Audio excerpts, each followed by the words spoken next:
नमस्कार दोस्तों, target with PS Parihar channel में आपका स्वागत है। इस चैनल के माध्यम से आप लोगों को विद्यार्थी जीवन से संबंधित सभी सूचनाएं प्रदान की जाती हैं। उसी क्रम में आज के इस वीडियो में हम लोग बात करेंगे नई प्राथमिक शिक्षक भर्ती की, उसके बाद में डीएलएड परीक्षा की और लास्ट में हम लोग बात करने वाले हैं उत्तर प्रदेश अधीनस्थ सेवा चयन आयोग की। तो वीडियो को जल्दी से लाइक कर दें, शेयर कर दें और जिन छात्रों ने चैनल को सब्सक्राइब ना किया हो तो जल्दी से सब्सक्राइब कर लें ताकि आप लोगों को भी इसी तरीके की ऑथेंटिक अपडेट्स सबसे पहले मिलती रहें। चलिए शुरू करते हैं। तो हम लोग सबसे पहले बात करेंगे पीएनपी और शिक्षक भर्ती में नए प्रस्ताव की। बहुत सारे जो विद्यार्थी हैं वो लगातार फ़ोन कर रहे हैं। आज दोपहर से शाम तक विद्यार्थियों का ये कहना है कि सोशल मीडिया में लगातार चर्चाएं इस समय तेज़ी से चल रही हैं कि जो नई शिक्षक भर्ती है उसमें बदलाव होगा। आप लोगों ने भी देखा होगा फेसबुक में और व्हाट्सएप पर एक जो मैसेज है वो वायरल हो रहा है कि जो शिक्षक भर्ती होगी वो केवल और केवल सुपर टीईटी के आधार पर होगी। जैसे यहाँ पर ये देखिए पीएनपी द्वारा ये बदलाव देखने को मिल सकते हैं। टीईटी वैधता जीवन, सुपर टीईटी में नेगेटिव मार्किंग और सिलेक्शन सुपर टेट मेरिट पर। तो ऐसा बिल्कुल भी नहीं है। जो बदलाव होने वाले हैं उसके बारे में मैंने पहले ही आपको बताया था कि वो टीईटी में केवल बदलाव होगा थोड़ा सा, कि टीईटी की जो वैधता होगी वो आजीवन की जाएगी और एनआईओएस डीएलएड वालों को मौका दिया जा सकता है। इसके अलावा टीईटी में कोई बदलाव नहीं होगा और इसी तरीके से जो सुपर टीईटी की जो बात हो रही है कि उसके लिए प्रस्ताव बना करके भेज दिया गया। ये देखिए लिखा, बिग ब्रेकिंग, पीएनपी केवल सुपर टेट की मेरिट भर्ती करने के लिए बना रहा है विचार, जल्द ही शासन के पास भेजा जाएगा प्रस्ताव। तो ऐसा कुछ नहीं है, पीएनपी प्रस्ताव बना करके नहीं भेजेगा। पीएनपी को तो परीक्षा कराने से मतलब, परीक्षा कराने वाली संस्था है। जिस तरीके के नियम और जो कानून है, जो भी चीज़ें हैं वो शासन तय करता है और बेसिक शिक्षा परिषद तय करती है। एनसीटीई के मानकों पर आधारित जो है वो भर्ती होती है और इस पर फिलहाल कोई भी बदलाव होने नहीं जा रहा, चूँकि जो बदलाव किया गया था वो इसी सरकार ने बदलाव किया था। इसकी जो पहले भर्ती हुई थी 2011 में वो टीईटी के आधार पर हुई थी और हालांकि उसको बदलने की कोशिश की गई थी। जब सरकारें बदलती हैं तब ये बदलाव किया जाता है। 2011 में जो भर्ती हुई थी तब बसपा की जो सरकार थी उसके समय में विज्ञापन निकाला गया था और तब ये कहा गया था कि टीईटी के आधार पर मेरिट होगी। सरकार बदल गई थी अचानक, भर्ती के बीच से ही समाजवादी पार्टी की सरकार आ गई थी और समाजवादी जब भी सरकार आती है वो एकेडमिक को जोर देती है और उसने कोशिश की थी पूरी तरीके से इस भर्ती को कि एकेडमिक आधार पर कराया जाए, लेकिन वो एकेडमिक पे नहीं हुआ और अंत में जो नोटिफिकेशन में जो बात आई थी कि टीईटी के आधार पर होगा तो टीईटी पे हुआ। उसके बाद में फिर एकेडमिक का नियम शुरू हो गया और एकेडमिक में भर्ती हुई समाजवादी पार्टी की सरकार में। और इसके बाद में जब ये वर्तमान भाजपा सरकार आई तो इसने नियम को हटा दिया। जो 1982 अध्यापक नियमावली है और नवा संशोधन इसमें जो किया गया है कि उसमें सुपर टीईटी और एकेडमिक दोनों को रखा गया है। सुपर टीईटी और एकेडमिक में जो नियम है वो काफ़ी बेहतर है। अगर केवल सुपर टीईटी के आधार पर भर्ती होगी तो ऐसा भी हो सकता है कि केवल एक लिखित परीक्षा होगी और एक लिखित परीक्षा में बहुत ज़्यादा भ्रष्टाचार होता है। चाहे जो भर्तियाँ हुई, हम लोगों ने बहुत सारी परीक्षाएं देखी हैं इस तरीके की जिसमें केवल एक परीक्षा होती है और उसमें जम करके धांधली होती है। 69,000 की ही अगर हम लोग बात करें तो बहुत सारे ऐसे विद्यार्थी थे जिनकी लिखित परीक्षा में 140 नंबर, 142 नंबर, 135 नंबर भ्रष्टाचार के द्वारा लाए गए थे और वो नौकरी भी कर रहे हैं। तो सरकार ऐसा भी नहीं है कि एकेडमिक हटाएगी और सुपर टीईटी को ही लागू करेगी। और एकेडमिक वाला जो मांग हो रही है, जो एकेडमिक वाले जो विद्यार्थी हैं खासतौर से डीएलएड के विद्यार्थी हैं वो बीएड के अभ्यर्थियों को बाहर करने की चर्चा कर रहे हैं। तो ना तो बीएड बाहर हो सकता है और ना ही इस नियमावली में बदलाव हो रहा है। तो ये बात को आप लोग गांठ बांध लीजिए कि सरकार जिसने अपना नियम बनाया है वो अपने ही नियम को बनाए रखेगी। हाँ, कट ऑफ में ज़रूर परिवर्तन किया जा सकता है। जैसे पहले सरकार ने 30-33 किया, फिर उसी भर्ती में 40-45 करना पड़ा हाईकोर्ट की वजह से। फिर बाद में जब 69,000 शिक्षक भर्ती आई तो सरकार ने कट ऑफ को बदल दिया, सरकार ने 60-65 कट ऑफ लगा दिया। तो इसमें तो बदलाव किया जा सकता है, लेकिन चयन प्रक्रिया में कोई भी बदलाव नहीं होने वाला है। आप लोग निश्चिंत रहें, पढ़ाई की तैयारी करें। भर्ती आपकी 100% विज्ञापन आएगा।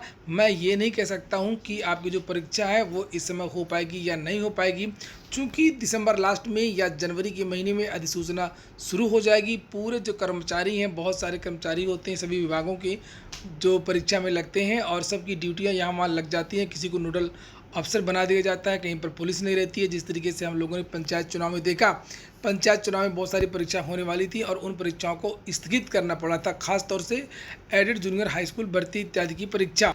तो ये सूचना जो है वो पूरी तरीके से गलत है और अब ऐसी पोस्ट पढ़ने का समय नहीं है। आप लोग अपनी तैयारी करिए। पेपर बहुत टफ होता है, टफ ही कहा जाएगा, क्योंकि सिलेबस आप लोगों का बहुत बड़ा है। अध्यापक भर्ती का जो सिलेबस है वो काफ़ी बड़ा है, इसलिए आप लोग पढ़ाई पर ध्यान दीजिए। अगली जो सूचना है वो है रद्द हो सकती है डीएलएड परीक्षा। इसके बारे में मैंने कल ही एक वीडियो बनाया था। 10 बजे से पेपर था और 10:30 बजे के लगभग मैंने पेपर बनाया था। आप लोगों से मैंने बताया था कि डीएलएड का जो पेपर है वो आउट हो चुका है और उसके बाद में आज के बहुत सारे समाचार पत्रों के माध्यम से भी ये फिर जानकारी दी गई कि पेपर जो है वो वास्तव में आउट हुआ है। कल गणित का भी पेपर था, कल जो है विज्ञान का भी पेपर था और बिल्कुल हूबहू पेपर जो है वो वायरल हुआ था। तो इसको लेकर के आज एक पत्र भेजा गया है। सभी जहाँ पर परीक्षाएं हुई हैं वहाँ पर आख्या मांगी गई है और उसके बाद में इस परीक्षा पर जल्द ही निर्णय लिया जाएगा। और जहाँ तक उम्मीद है 90% की 28 तारीख को जो परीक्षा हुई थी वो अब रद्द होगी और ये परीक्षा दोबारा होगी, क्योंकि बहुत सारे प्रमाण लोगों को मिल चुके हैं। देखिए यहाँ पर लिखा हुआ है कि ये 29 तारीख का लेटर है। सचिव परीक्षा नियामक प्राधिकारी सेवा में उप शिक्षा निदेशक प्राचार्य समस्त जिला शिक्षा एवं प्रशिक्षण संस्थान उत्तर प्रदेश लिखा डीएलएड प्रशिक्षण परीक्षा वर्ष 2021 चतुर्थ सेमेस्टर की दिनांक 28 सितंबर 2021 को संपादित परीक्षा के संबंध में आख्या उपलब्ध कराने के संबंध में। तो यहाँ पर ये लिखा हुआ है कि उपरोक्त के संबंध में आपको निर्देशित किया जाता है कि अपने जनपद के समस्त परीक्षा केंद्रों के केंद्र व्यवस्थापक एवं पर्यवेक्षकों से 28 सितंबर को संपादित 3 विषयों की परीक्षा के संबंध में आख्या प्राप्त कर आज ही ईमेल के माध्यम से अधो हस्ताक्षरित कार्यालय को स्पष्ट आख्या संस्तुति सहित उपलब्ध कराना सुनिश्चित करें। और यहाँ पर लिखा हुआ है कि 29 सितंबर यानी आज के समाचार पत्रों में इस आशय का समाचार प्रकाशित हुआ कि प्रश्न पत्रों की परीक्षा प्रारंभ होने से कुछ समय पूर्व ही प्रश्न पत्र व्हाट्सएप के माध्यम से वायरल हो रहे थे। तो अब इस परीक्षा पर बहुत जल्दी आपको निर्णय देखने को मिलेगा। अंतिम सूचना है UP SSC की। हालांकि UP SSC की सूचना मैं पहले आपको दे चुका हूं, लेकिन मैंने सोचा कि जो पूरी जानकारी है आपको शाम को बता दूं। और यहाँ पर आप लोग देख सकते हैं कि विद्यार्थियों की जो संख्या थी वो आज गदगद करने वाली थी। काफ़ी संख्या में जो विद्यार्थी आए थे और यहाँ पर इन विद्यार्थियों ने जम करके नारेबाजी की है। ये देखिए,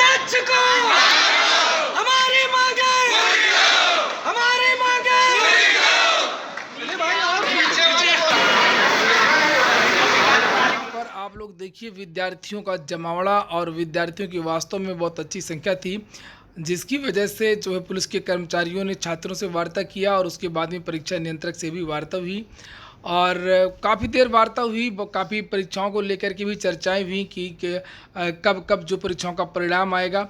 लेकिन इस वार्ता का कोई बहुत ज़्यादा मतलब नहीं है, क्योंकि जब भी वार्ताएं होती हैं तो उसका कोई परिणाम निकल कर के नहीं आता कि चयन बोर्ड के किसी अधिकारी ने कह दिया कि नहीं इस तारीख को परिणाम दे देंगे या इस तारीख को रिजल्ट आ जाएगा, तो उस पर कभी रिजल्ट ना तो आया है और ना ही कुछ हुआ है। लेकिन जो मुख्य बात थी आज की वार्ता की तो वो यही थी कि आयोग ने ये बात कही है कि हम 10 से 15 दिनों के अंदर अंदर जो परीक्षा का जो कार्यक्रम है वो पूरा जारी कर देंगे और जो परिणाम इत्यादि की जानकारी है वो भी परीक्षा कैलेंडर में आपको बता दी जाएगी।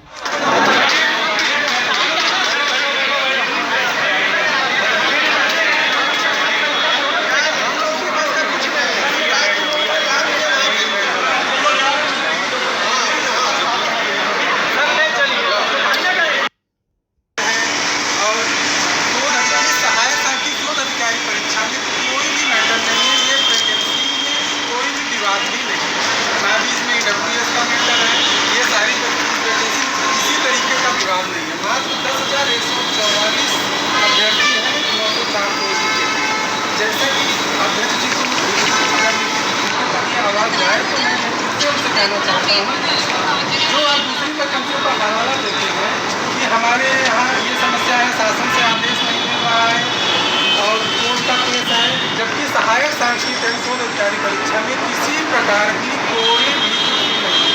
ये वैकेंसी 7 दिन आगे मार्च 10,144 स्टूडेंट हैं, इसको जल्द से जल्द परीक्षा करा के परीक्षा करा दी जाए। और आज इन विद्यार्थियों की भीड़ देख करके काफ़ी सारे जो मीडिया चैनल हैं वो भी यहाँ पर आए थे, विद्यार्थियों के साक्षात्कार हुए और हो सकता है कल के समाचार पत्रों में भी आपको ये सूचना देखने को मिले और समाचार पत्रों के माध्यम से मुख्यमंत्री को भी जानकारी मिल सकेगी और जो अन्य अधिकारी हैं उनको भी सूचना मिल सकेगी। तो ठीक है दोस्तों, ये हो गया आज का वीडियो अगर आपको अच्छा लगा हो तो लाइक कर दें, जिन छात्रों ने चैनल को सब्सक्राइब न किया सब्सक्राइब कर लें।